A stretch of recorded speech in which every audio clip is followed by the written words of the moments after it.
నిరీక్షణ prayer house మరియు centre సంఘముల తరపున పునరుద్ధాన దినపు శుభాకాంక్షలు. ఈ దినపు దేవుని మాట లూకా సువార్త 24వ అధ్యాయం 5వ వచనం. సజీవుడైన వారిని మీరెందుకు మృతులలో వెతుకుచున్నారు?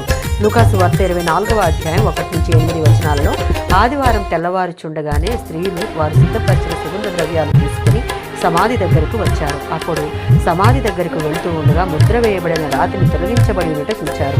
యేసు దేహము వాళ్ళకి ఎక్కడా కనిపించలేదు. వారికి ఇద్దరు దేవదూతలు కనబడి, సజీవుడైన వారిని మీరెందుకు మృతులలో వెతుకుచున్నారు? ఆయన లేచి ఉన్నాడు అని, ఆయన పునరుద్ధానం గురించి యేసు ముందుగానే ప్రవచించాడని వారికి గుర్తు చేశాడు.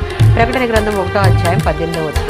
నేను మొదటివాడను కడపటివాడను జీవించువాడను, మృతుడనైతిని గాని ఇదిగో యుగయుగములు సజీవుడనై ఉన్నాను, మరియు మరణము యొక్కయు పాతాళము యొక్కయు తాళపు చెవులు నా స్వాధీనములో ఉన్నది. మత్తయి సువార్త 16:16. యేసుక్రీస్తు శిష్యుడైన సీమోను పేతురు యేసు నేనెవరిని అని ప్రశ్నించినప్పుడు, నీవు అభిషక్తుడువు, సజీవమైన దేవుని కుమారుడు అని సాక్ష్యమిచ్చుట మనం చూస్తాం. 42వ సంకీర్తన 2వ చరణం. మనం కృంగి ఉన్న పరిస్థితులలో ఉన్నప్పుడు మనం వెతకవలసినదేమిటో కీర్తనాకారుడు ఇక్కడ చెప్తున్నాడు. సంపదలు, పేరు ప్రతిష్టలు, అధికారం కాదు కానీ సాక్షాత్తు సజీవమైన దేవునినే వెతకాలి. ఈ విశ్వాన్ని సృష్టించిన దేవునితో వ్యక్తిగత అనుభవం కలిగి ఉండడం ఈ ప్రపంచం మనం సంపాదించుకునే అన్నిటికంటే విలువైనది. 2 కొరింథీయులకు రాసిన పత్రిక 6వ అధ్యాయం 16వ వచనం. విశ్వాసులు జీవము గల దేవుని ఆలయం.